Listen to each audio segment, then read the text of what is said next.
This show would not be possible without the generosity of our sponsors, like MedSpa Deluxe LA, Prospectors Federal Credit Union, Suburban Water Systems, and Massage Envy. We would also like to make mention Plaza West Covina, and also Munoz and Munoz Attorneys at Law.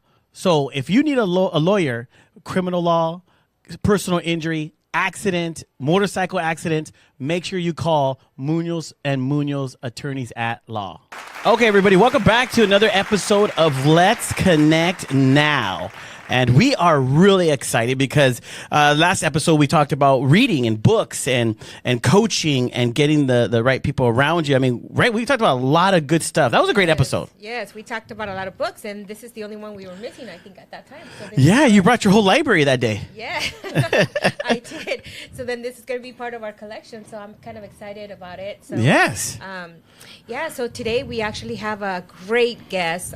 We're changing things up a little bit, and I'm super happy to be able to, introduce someone that you probably already heard of because he's very active here in the city of West Covina. He does a lot for the city of West Covina. He's our to-go pastor for me. He knows a lot about me. We've had a lot of conversations, and so I'm really happy to have you here today. Welcome, Pastor Kelly Dupee. Welcome to Let's Connect Now. Thank you. Yes, welcome. welcome. Invitation. Oh, glad to be here. This is great. So it's Dupee. Dupee, yes. Okay. Because I searched you. I had to search you. Hey, I'd like to do my research. Very good. So I like to see my research. I seen your LinkedIn page and everything. Mm-hmm. See, so I did my. Wow, you did your homework. I always do my homework. I get straight A's here at GWC. It pays to be prepared. You know what? He's not going through menopause, so he doesn't have all the What? doctor effects. What?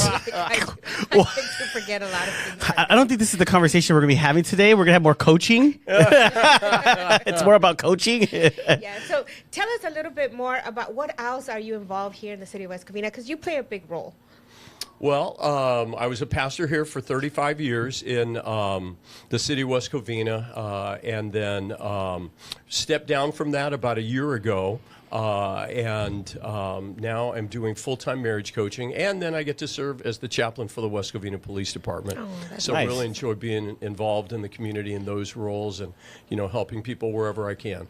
Yeah, and that's a role that you've had for a long time as a chaplain for West Covina. Correct? Yes, it's 12 coming up on 13 years. Wow. That's And amazing. what, because I looked up, I had to look up of what a chaplain does so I could understand it, because when I seen you a lot, I met you because you came, the first time I met you was at the public safety that GWC did at Faith Community Church. So that's when the first time I met you, and I saw you in a West Covina Police Department uniform. So I didn't know if you were a police officer. I didn't know the difference between a chaplain and a police officer. Would you kind of explain a little bit of that so that maybe people could get an understanding of that? Sure, absolutely. So, police chaplain is a role that comes alongside. It's a volunteer position, and it is to come alongside and support the officers and staff members of the police department. Right. So being there for them and their families with whatever spiritual and or emotional kind of support that I can provide. The other thing that they have me do, though, is often I will partner, or they will call me out as a resource to come and be with a family that's experiencing a crisis or a tragedy. And so, just stepping into those places and being there with those families to bring some comfort and encouragement and prayer.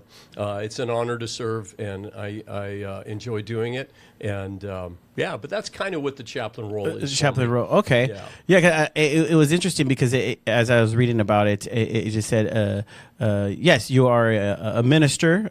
And but I was getting a little bit more in depth. It says that helping out the officers and their families, like you said right now, and then helping out even like with resources as well, giving them resources. Because some of them might not.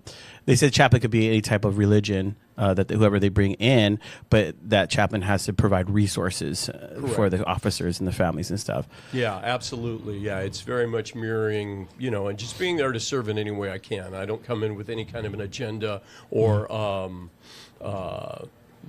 not there. You're not trying to there and say, "Hey, you need Jesus." You just come as a friend, to be that ear, and give that reasoning. I get that Because sometimes people just need to talk, right? Sometimes people just need to talk. Yeah, the role of a police officer is way different than what you see on movies and TV. I mean, real life is incredible. My favorite movie is End of Watch. That gets pretty close. I saw that movie. It's very close, right? Yeah, it gets pretty close. But it was way different than I expected it to be. And we need to pray for our officers. We need to thank them. We need to appreciate them, and we need to understand, that it's a challenging job that they have to do. So just being there to let them, chat about things and talk about the different stuff that they go through is a real honor and privilege. No, I love that, and I love that because, a long time ago when I was a kid, there was firefighters in our block, and I said, and he goes, what did he say to me? He goes, hey, maybe one day you'll be a firefighter. I go, no, I'm going to be a cop. And he goes, well, if you want to be liked, you could be a firefighter. And he said it to me. And I was like, what? I didn't understand it till later as you start to grow up. But I feel that, because the things that you like right now, you have the opportunity to share, because a lot of people don't understand that cops are human beings too. Correct. I did an empowerment event a while ago, and it was myself, and I was they brought me in more for like the Hollywood type of aspect. Then we had a rapper guy, and then we had a CHP officer. And these kids were detained kids. So when they introduced us, of course, they clapped for me, the rapper, and they booed my friend who was the CHP. But at the end of the conversation, the end of the whole thing, they didn't care about me or the rapper. They all went to him. That's great. Because he shared how his life and in the way he was brought up, but it was all about choices. And he was the hit. He was the hit because he humanized the situation. Exactly. And so that bringing you on is huge, because you're able to know that, yes, they're humans too, and they go through a lot, and they see a lot and deal with a lot. So not me, but like people might say, oh, I don't care for police officers, because they only see what the job they have to do. Exactly. But they don't understand that they still got to go home as well. Oh, yeah. Yeah, one of the favorite jokes that I've heard, I didn't make this one up, of course, but the biggest difference between a police officer and a firefighter is that everybody's always happy when the firefighters show up. Oh, wow. See? Which is really true. Yeah. Yeah. And you're exactly right. When the police show up, most of the time that crowd's not happy, except for the person who called. Exactly. They're like, oh, thank God you're here. And absolutely, I thank the Lord every day for the men and women who serve, not just here in West Covina, but, everywhere. The Sheriff's Department, LAPD, it is probably one of the toughest jobs, I think, that anybody could have. And, being a part of the family, if you will. I mean, when I got sworn in actually now coming up on 13 years ago, I remember them saying, welcome to the family. And now I know what they meant. Wow. So, yeah. That's amazing. I don't know if you knew, but my youngest daughter is a mental health therapist. And she took on a role at the Orange Police Department. And she went on calls, 911 calls, and was driving, on these calls. And till recently, I think she was only there probably about a year and a half. She had to step down because it was too much. She saw exactly what these officers see, and the mental health aspect of it that she had to handle it became too much. The hours that were put in, not only didn't have any time to recoup before she's going on another call, and and just being there as a comfort to the families with the resource and all that. It became to be a lot. The stories that she has, that she's like, I don't want to even talk about it. It's a lot So I could see, I could see, you know, a little bit of the role that you play in and the role that she had, and I commend people that do Yes. what you do, because people only see the surface, what they see on TV, but they don't really see the depth of the pain that people go through, you know, when they have to deal with certain situations. And to me, the hardest part was probably just hearing about the children, you know, the kids, and when there's not someone that sees it from a spiritual perspective, because she went to Hope University, all her training was through a Christian perspective, as you know, her professors, and so she's like, just the fact that I can't incorporate God into what I do, she's like, I'm refusing to choose that, because a lot of these people, they don't know who God is, they don't know who Jesus is, and she's like, and I can't share that, and it's so hard for me because my background and how I learned was from a very different loving perspective, and it's so hard, Mom, when I can't do that, because I feel pain in my heart for the children, you know, and so for her it was a tough decision to make, to step down, because it was too much, and I could see, and the whole hiring process was probably about a year. And I got a call too, and it was like, so when did you get divorced, Mom? What date was it? And it was like The background check. In background check. They're interrogating you now. It is an interrogation. It's a whole process, and then to only be there for a year and a half was like, she's like, oh, I feel bad, tough. and you know, it's so funny, the police guys, she got very close to them, and the chief and everybody, they really loved her because she's a very loving person. She's like, I became the to-go person for all of them. They would always come and ask me, like, so, Sam, I have this scenario. And she was like, sometimes it was a joke, and other times they're really serious, you know? They're really serious, right? She shares some of that with JR, too.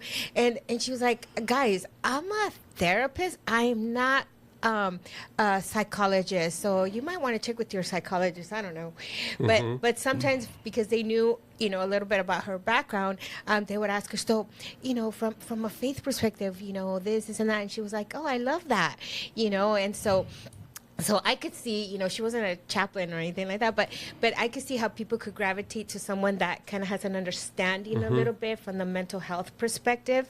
And so she loves sharing that. So now her new role as a director for a nonprofit that works with, you know, women that young youth that are being, you know, sex trafficked. She's loving it. You know, she's really loving it. So I see, like, your role, you know, the role that you play and the role that these agencies play, and I love it that people care that much. You know. Yeah, absolutely. I mean, you know, obviously, police are there to enforce the law. You know, they're there to enforce the boundaries that our society has set upon us as a community. And it's for everyone's good. But when you're the one breaking those boundaries, you don't see that enforcement in a positive light. However, like I said, it's that person who calls for help. They want that, they need that. And then, of course, when there's, you know, difficult or painful situations, you know, having someone step into that role to just be there to support them is, you know, very, very appreciated. And I do appreciate the fact that my department gave me a uniform with crosses on my collar. Oh, and nice. So, and on my badge it says chaplain. And so when I step in, very much I'm able to bring that faith perspective, should the person want it. Yeah. You know, but you know, say, can I pray for you? And to you know, bring God's presence into that situation is a great honor.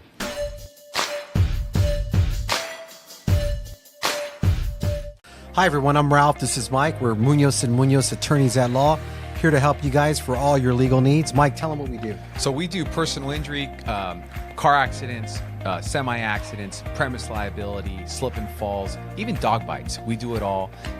Call us if you have any injuries involved in an accident. We're here for you to help. Thank you. Head, shoulders, knees, and toes. Head, shoulders, knees and toes, knees and toes. Head, shoulders, knees and toes, knees and toes. And eyes and cheeks and mouth and nose. Head, shoulders, knees and toes, knees and toes. affordable self-care from professional massage therapists and estheticians. It's what we do. Massage Envy, where better begins. Hey everybody, I hope you guys are enjoying the show with Let's Connect Now. My name is Danielle Wood. I'm with Prospectors Federal Credit Union, a division of Certified Federal. You guys want to contact us regarding any banking needs or even auto loans and personal loans, feel free to contact me at any time. You can reach me at 909-396-9688 or 909-504-7371. I'm looking forward to talking and speaking with you all soon. Have a great one. Bye-bye. Whether you're seeking new clients, partners, or opportunities, Megamix Connect is your gateway to instant connections that could transform your business. Whether you're an attendee eager to discover fresh ideas, a business owner ready to showcase your brand, or a sponsor looking to make an impact, the Megamix Expo is where you need to be. Join us as an attendee, exhibitor, or sponsor and take advantage of this incredible opportunity. Wow. No, I love it, and because I was reading about the chaplains, and it says that even a chaplain doesn't carry a firearm, Correct. and stuff because of I believe is because as you are like you said with somebody not having that gun and that or the weapon kind of brings more of a peace, I guess. I was trying to understand. I forgot the word they used, but it's more welcoming in a way. Yeah. More welcoming. It can be. I mean, there's reasons, a lot of different reasons. I think the big reason they never trust me with a gun is they saw me shoot one time, and they're like, "No, we're not letting this guy have one of these." So they took me up to the range. No, Pastor Kelly, it's that way. Yeah, exactly. That's like, let's keep him in his lane. So I bring my Bible, which is called the Sword of the Spirit. Hey, that's the best sword, right? That's a good weapon. Because at the end of the day, I don't use it as a weapon. No, you don't use it as a weapon. But at the end of the day, you are a pastor. You are a pastor. And how many years have you been a pastor? I've been ordained for almost 40 years now. Wow. Yeah, 30. I was on staff at Faith Church, or Faith Community Church, now Authors Church, for almost 36. And then, like I said earlier, just recently stepped down from that. And but I'm still an ordained pastor. Right. And weddings, funerals. And all that. Anything else I can do to help people. Yeah. So, you want to ask a question? No. Oh, I say how? Okay, so because you are a pastor, and I know you get your strength from the Lord and stuff, but I believe that because I was pursuing ministry a long time ago as well to be a pastor, and but I went in a different direction. But and I know that even during those times that. When I was pursuing, because you're always giving. So what are some of the things that you do to rejuvenate yourself, and continue to give? Right. That is a really good question. And burnout among pastors is really, really common. And so, anyways, one of the things that I've learned to do, several things that I've done over the years to stay strong and to stay fresh, is that, for one thing, I really did believe that I could do ministry without sacrificing my family. And so really maintaining, a great family dynamic and, having kids. I wanted my kids to grow up loving God, not hating God, because Dad was always out helping other people, but he was never here for us. So personally, spending time reading the Bible every day, spending time in prayer, those are essentials. Going to church, even as a pastor, I still need to go to church and be involved in a local church and worship the Lord and connect with people. I think the other thing too is having a great marriage and a supportive wife that I'm able to pray with and talk to things about her, and we're there for each other. So and then I've also developed some really close friends, that I can call. I've got this one friend in mind that we always tease each other. We're the 3 a.m. friends. And that's because he can always call me at 3 in the morning, and I will pick up the phone, and I can call him at 3 in the morning, and he will pick up the phone. I don't think we've ever done that. Okay. I was going to say, wow. The availability of having someone. You're saying that there is. Absolutely, Yes. Absolutely. So he'll send me a text and be like, "Hey, need some prayer, bro." That means pick up the phone and call him. What's going on? And You're lucky though, because Monica would just tell me, wait till the morning, like wait till 6, or wait till we're on the way to work. I know, Monica. I can't believe you messed up my sleeping. No, but you know what's wonderful about you, Pastor Kelly, is that you are always available for people. I remember before COVID, I had a question about how I was feeling regarding a situation, and you and I had a long conversation, and then and it really brought comforting to me, even if I wasn't satisfied with the answer. But you gave me your sorry. You didn't like what I had to say. No, because I guess because of what I was searching for, it wasn't about what you said. It's just you put logic into what I was trying to find, okay. and so Understood. it's different, and I just had to really, absorb it. But you were available for me, and I really have always appreciated that. Although I've known you for about 13 years, because chamber, and then the whole transition, but you really you made yourself available, for someone like me who's sometimes, going through this different phases in my life, and I appreciate people that give you the perspective from a biblical view. Good. So, and so I'm really excited because at that time, I know you were starting something different, which you invited my husband and I to be part of it. And believe it or not, David thinks that we're like, oh, we don't got no problems. And I'm just like, let me tell you. And I try to introduce, and he's just looking at me. He's like, "Do we have a problem, babe?" And I'm like, we can always, refine certain areas of our marriage, right? So tell us what that is, because I'm super excited to hear more about this. So, my story regarding marriage coaching, and it really kind of goes back to when I started writing my book. So here's the book. It's called "Turn It Up: How to Turn Have It the Up. Lifelong Marriage That You Really Want." And about maybe 10 years ago, maybe a little less than that, when my son came to me and told me that he's engaged and that they're going to get married.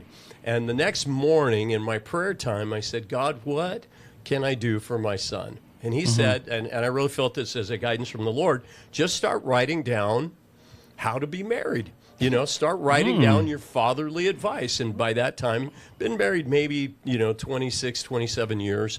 My wife and I just last September celebrated 37 years, by the way. Wow. So anyways, we were Congratulations. about in year 26, 27. I thought, well, I think I've learned a few things.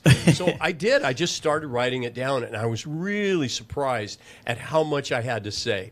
And that there was just a lot that I just started pouring in, and it all kind of came together. And then my wife and I went through the toughest patch in our marriage of our entire 37 years. We were in trouble. And we worked through that. Obviously, we're still married, more in love now than ever. But it was like God was saying, "Okay, you really think you know what it means to be married?" I was going to say that. You got tested. Yeah, I got tested. We got tested. Yes. And it wasn't, I don't believe that God tests us because he's trying to discourage us or break us or push us aside or cancel us in any way, shape, or form. But there was a great learning experience out of that. And one of the things that I walked away from that experience with is understanding how fragile marriages really are. Yeah, In that, I think one of the biggest challenges and mistakes that couples make is a sense of overconfidence, that they think things are better than they are.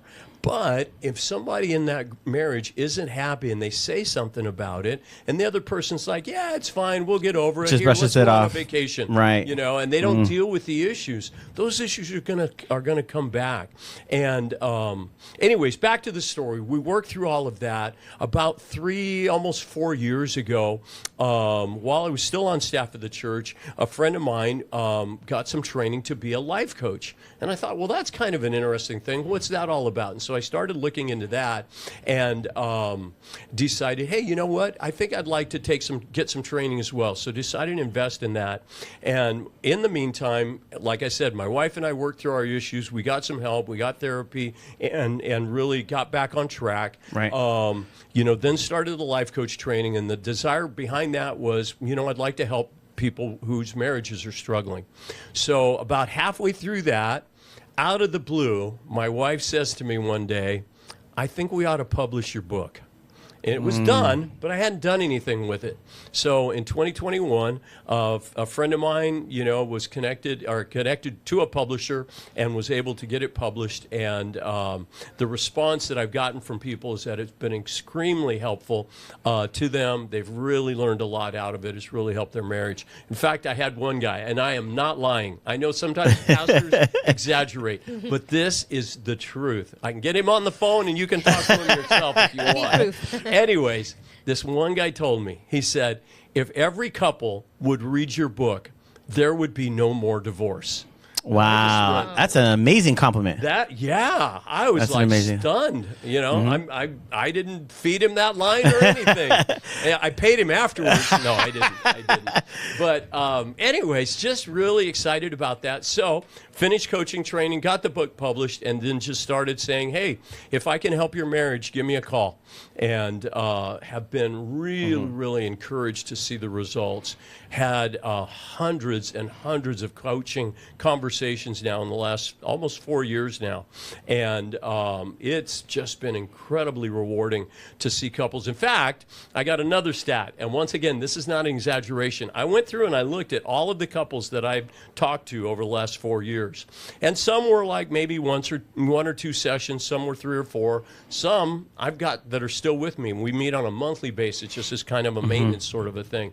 Anyways, I believe it's pretty close. I need to get the exact number, but 90% of the couples that came to me whose marriages were in trouble are still married and are doing well today. Oh, wow. Wow. That's amazing. So I'm like, wow, God, thank you so much. So it's I like really, that. Yeah, it's I think God has called me to it, but then he's gifted me to do it. He's given us different things that we can do with our lives, these gifts. And when we're using our gifts in the way God intended, then we see great fruit and great success. And so I think the success and the fruit that I'm seeing, I just give the glory to the Lord because God shows up in these conversations. That's always my prayer. Come and speak to us. Come and help us understand what's going on. And I call it marriage coaching, by the way, not marriage counseling. And so it's not therapy. Because counseling puts like more of a negative, right?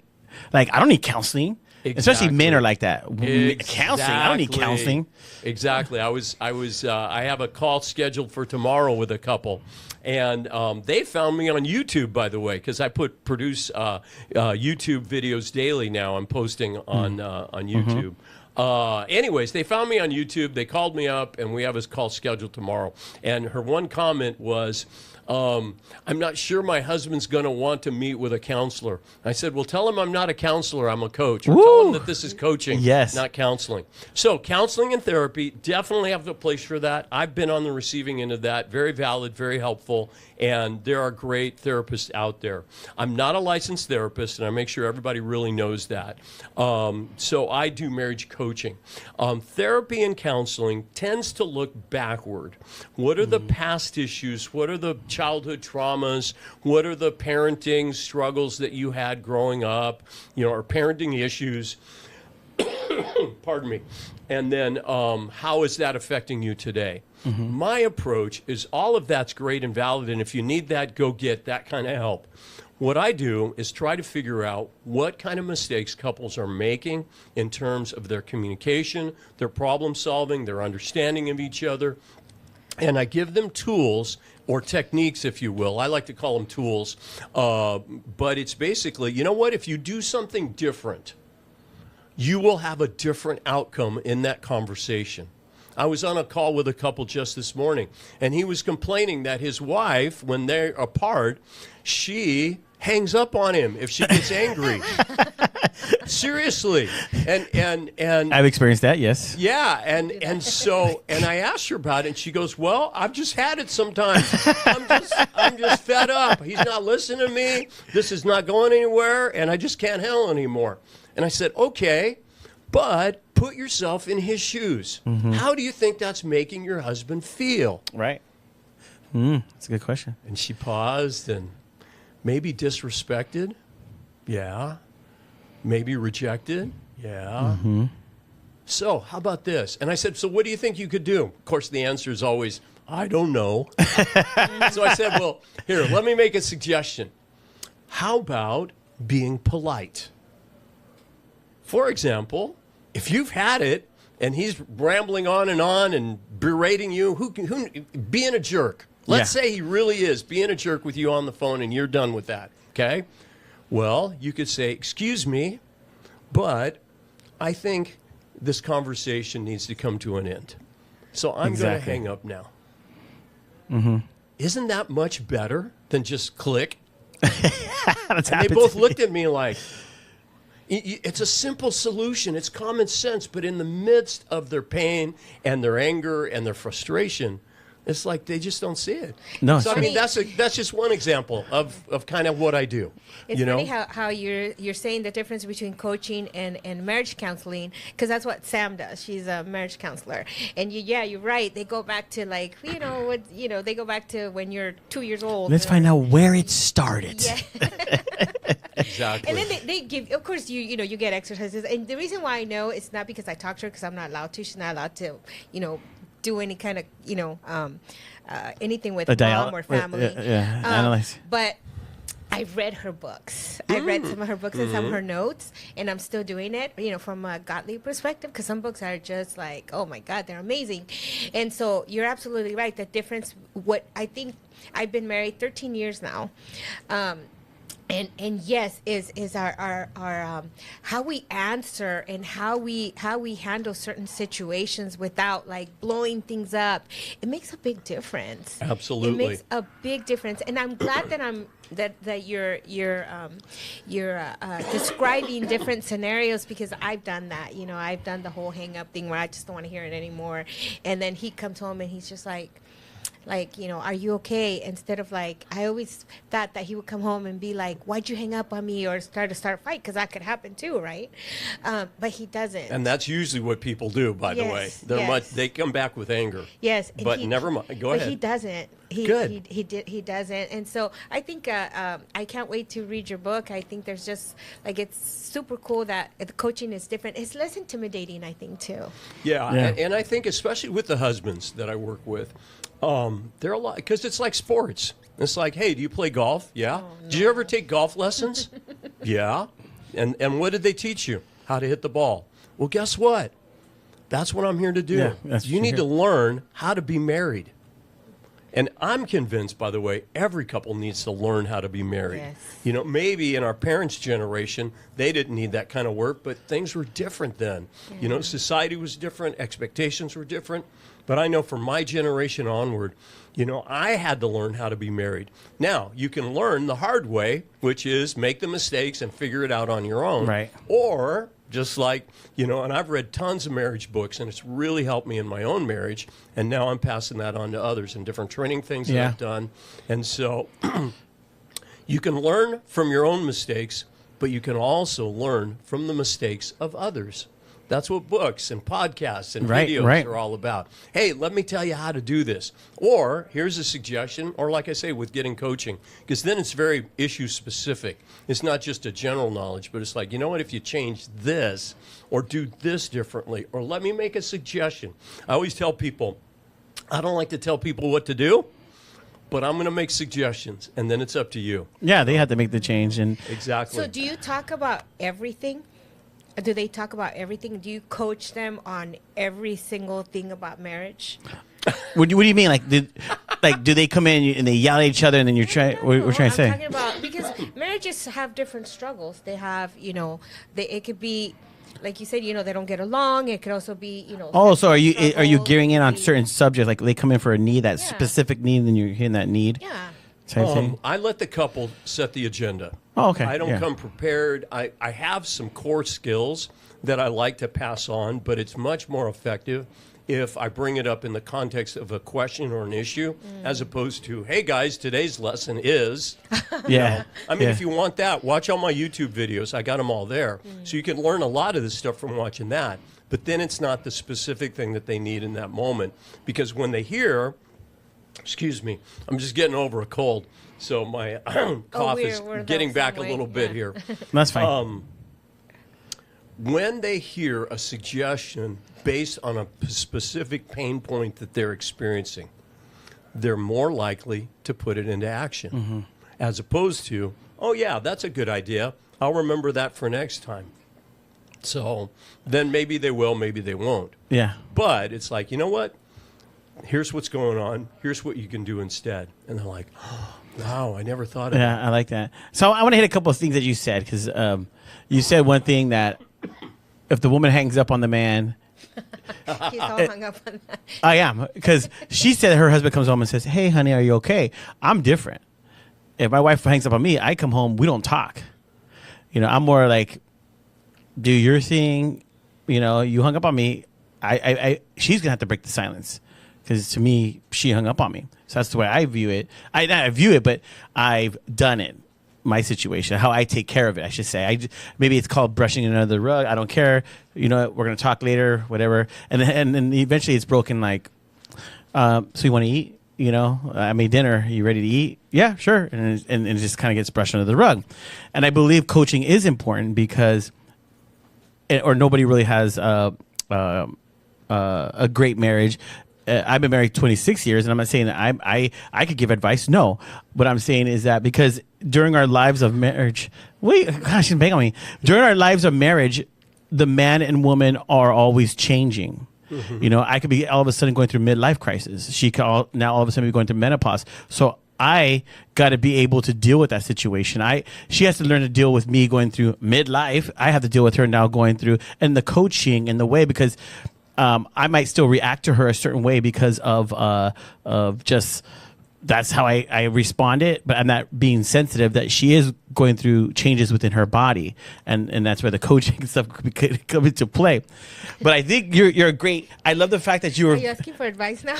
Yes, coaching. Yes, no, but my last thing, and I think I'm the type of person. I said three things. So the last thing is, I'm the type of person that I like to get advice from people that have experienced things. Mm-hmm. So I want to rephrase.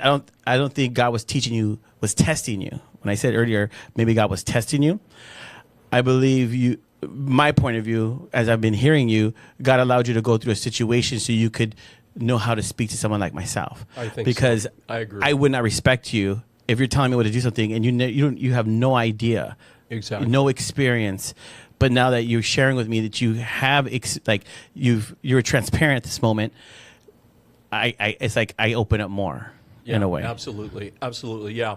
And you know, thinking back on what I said earlier, it wasn't a season of testing. It was a season of preparation. That God needed to do some things in me. Mm-hmm. And one of the big lessons I learned, and you're exactly right. I live this stuff. I'm not teaching stuff just that I read in a book that sounds like a good idea. I've applied it. I've lived it. It's worked. It's helped us. And if it can help you, give it a try. And so, but one of the big things in that struggle that we had is that I actually found myself saying and praying to the Lord, God, if you can please help me convince my wife. Which is, yeah. How arrogant is that, right? Please help me, to persuade my wife to see it my way and to do it this way. And it wasn't working. Why? I mean, the arrogance of that, the fact that I'm right and you're wrong, all of that. No, it's a non-starter. What turned it around for me, though, is when I stopped praying, God changed my wife, and started praying, God change me. Absolutely. By the way, heard another saying, if you sweep something under the rug, all you're doing is creating a tripping hazard. Ooh. Wow. Because chances are, okay, you and your wife, you're not talking to each other. I've had couples come to me, they haven't talked to each other. They had a fight, and now they're calling me up, and it's like it's been 2 weeks. Oh, wow. So it's like, okay, please. Yeah, I haven't done it that long. Yeah, that has got to stop. That's not healthy. It's not going to work. It's not going to get you where you want to be, which is to have a good, healthy relationship. So we got to start learning how to confront in a loving manner, in a calm manner, learning how to control our anger. That's another huge mistake that I hear a lot about. Explosive anger, very damaging in a relationship. The Bible even addresses that in Ephesians. It says, be angry, but don't sin. And what is that? How do we live that out? Where do you go? So I've got some techniques that I teach couples on how to control their anger and express their anger in a healthy and a productive way. So that's nice. Anyways, but on the woman thing, I heard this about Joel Osteen said this joke. because he's talking about how he was praying to God, to understand. But Joe Osteen said this. I don't know where he got it from, but he said a man was praying, Lord, can you build a freeway to Hawaii? You heard this, right? Can you build a freeway? And correct me if I'm saying it wrong. Can you build a freeway to Hawaii? And God's like, I can't do that. There's no way. Come on.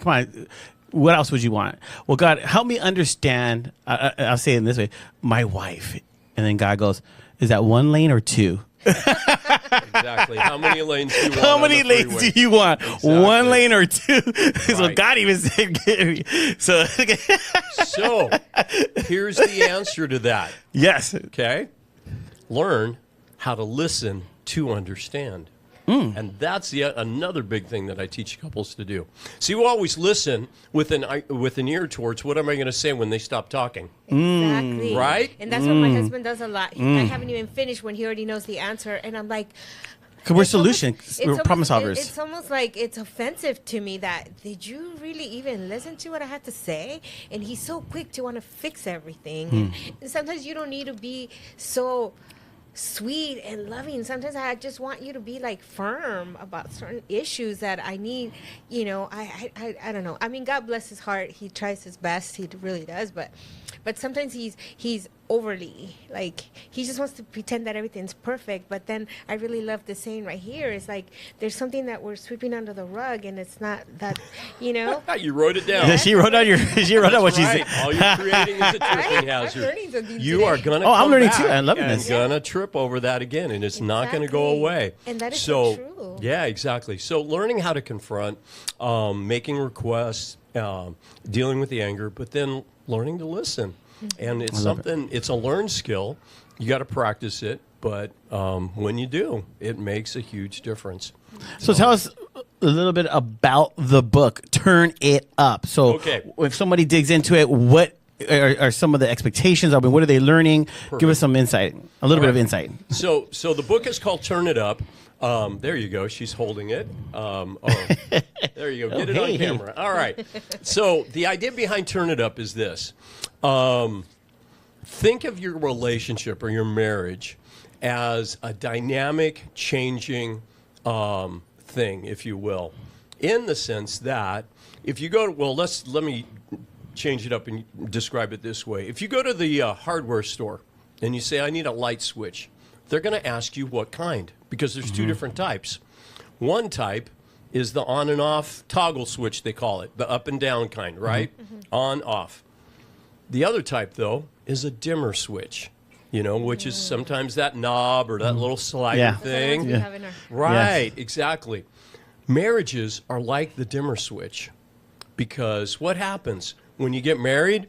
Everything is amazing. Everything is great. It's like that dial is turned all the way up to the top.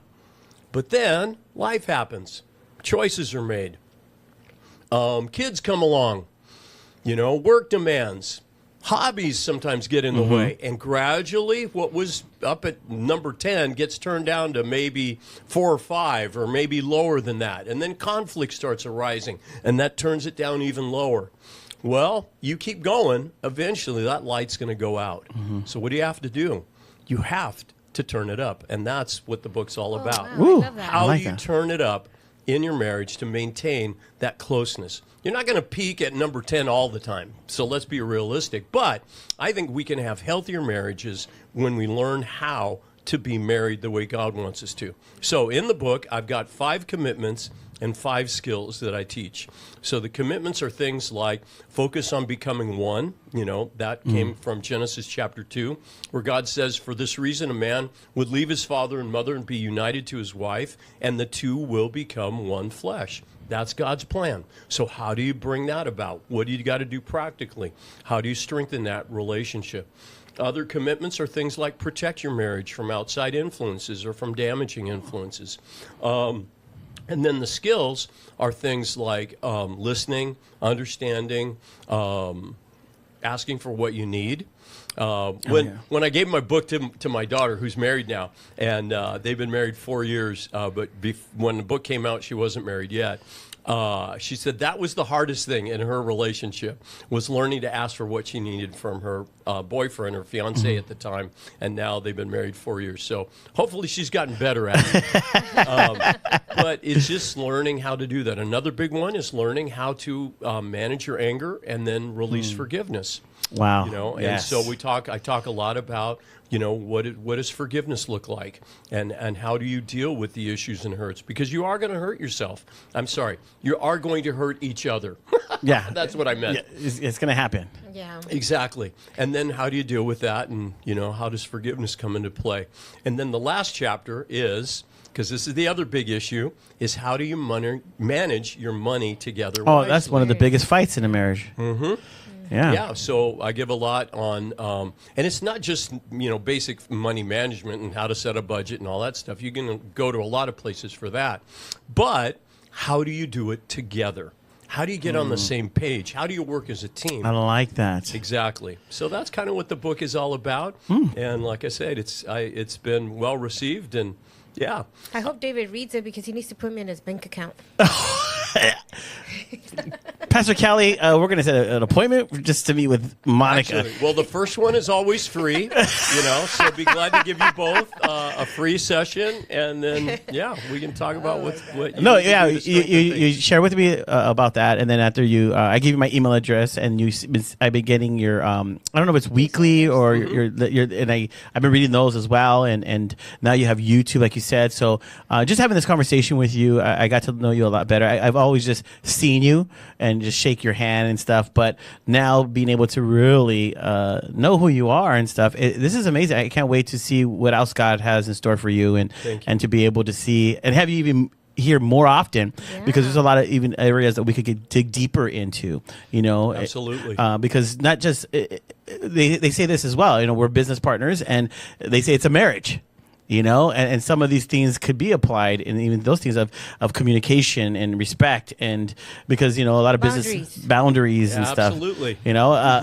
yes, Jesus, no, but I love the fact I can see that you're very passionate about what you're doing, and it comes out when you're speaking and stuff, and so if people want to know more about you, I know you said the YouTube, but what is the tag on it? Is it at? Yeah, so if you go to turnitup.coach, Okay, turn it up. that's my website. Okay. So real simple, just type in turnitup.coach, you'll find me. There you can order my book, and I have it available as a free digital download. So if you wanted to put it on your phone or your iPad or something like that, you can get it for free. Yeah, my buddy or Jimmy. then you can order the paperback copy, and I sell it for like $4.99. Look It's at just she's already downloading it. there it is. Yep, there we are. Yeah. So on Amazon, it's $20, but if you order it directly from me, I get it. I sell it to people at cost, because I just want to help as many couples as I can with it. No, that's Pretty amazing. awesome. So I think we're gonna be reading about this, and maybe we'll invite our spouses to talk about it and have a podcast on that. Create a big old fight. I'm just kidding. But that was, you know, on the last note, because I know we got to get going, but if you could share about this, because, you know, my wife and I, we've always said, let's go to, counseling. We said it's counseling. And one of the biggest things that I say no to it, and I share with her not too long ago, because she's like, we need counseling, we need to go to this, and because, you know, we want to grow. 26 years, but yet we're still growing. And I said, maybe you have a solution to this. I said, the reason why I won't go with you is because I know you won't leave it there. We will get in the car, and you would turn around and be like, so really, that's what you, and it would just continue. Mm-hmm. I go, and that's my biggest thing. Fear. That's his biggest fear. okay. Because I don't want to continue it. If we're going to come in and we're going to share, and I feel like we dealt with it, I want to move on. I'm a man. I want to move on. I want to move on. But women, he's a marriage coach. Okay, never mind then. No. Well, here's what I would say. Okay. Is that, maybe there needs to be conversation about some ground rules regarding the coaching. Hey, what are we going to do afterwards? You know, there have been times when couples have been so angry at each other. I've told them, listen, don't talk about anything deep or personal or relational until we talk again, because this has brought up a lot of pain and a lot of anger, and we need to resolve that. That makes sense. And we don't like have that. time because we're out of time today. So guess what? I hate to leave you hanging, but next week when we get together, we'll deal with all of this. In the meantime, leave it alone. News, weather, and sports. Keep things on the surface. Go out and have fun. Go out to dinner. Do something to build the positive side of your relationship. Yes. Understanding and just being patient that we're going to deal with the painful side. Okay, and we're going to resolve that, and there's going to be healing, and God's going to work there. But we got to go through the process. So one thing would be, let's talk about some different, kind of ground rules or guidelines I like that. would make it more comfortable for you. The other thing is that if I always do try as best I can to, that issues get brought up, they do get resolved. They do get kind of worked through, and there's now an action plan of what to do after the session. So now, each person, I should say, walks away with, okay, here's what I need to do differently. Here's what I can work on. Here's what I'm going to, shift. Like the call this morning. You know what? You're right. I can be more polite to my husband when we're on the phone. Bingo. That's Yes. her action plan. So next time we talk, how you doing on that? No, I love That's it. beautiful. I love it. Thank you so much. Thank you so much for it's been coming a on. pleasure. I love it. And There's so much to this topic. Yes. I wish we could talk about it for hours, but I know we're short on time, and but we have to bring you back. We have to Definitely. bring you back because, Definitely. We're both going to read the book. Thank you, and then maybe pick some of these things out, and then and it just talk really about just hit it. them, you know. because a lot of people we need this. I love the fact that we got to talk right now and stuff. And if anybody out there want more information, Yes. we're gonna put all the information down below, so you'll be able to contact Pastor Kelly. And you're doing a great job there at the West Covina Police Department as well. Yes, Kudos thank to you you. on with that as well. And any last words? Or any last words? Well, I just no. Thank you for being here. Thank you for being who you are, and always maintaining that positiveness in because your attitude says a lot about the kind of person that you are, and you've always been the same. And so I'm very grateful that you are in my life, and just everything that you've done, to help and really be there for our community. So thank you. Well, if I could add just one thing, and let me talk to the camera right now for a moment. If you're listening to this and your marriage or even relationship, if you're dating or engaged or whatever, is struggling, get help now. Because I can guarantee this, it's not going to get better on its own. In fact, it'll probably get worse if you don't get some help. Okay, it's not going to get better. You're not going to resolve it. It's not going to go away. So whether it's me or someone else, reach out. I'm going to give them my cell number, and you can actually text me, and we can have a conversation. And if I'm not the right person to help you, then I'll help you find somebody who can. Okay, but if you need some help in your relationship, give me a call. Let's have a session. Like I said, it's free, and then I can tell you kind of what my program is and how it works from there. But be glad to help you. Get a copy of my book. I think you'll enjoy it. Check me out on YouTube, and if you go to YouTube, subscribe. I'm getting lots of subscribers now, but I could always use some more. So anyways, thank you, and thank you guys for letting me be here today. And may God bless you and bless your marriages. Thank you. Wow.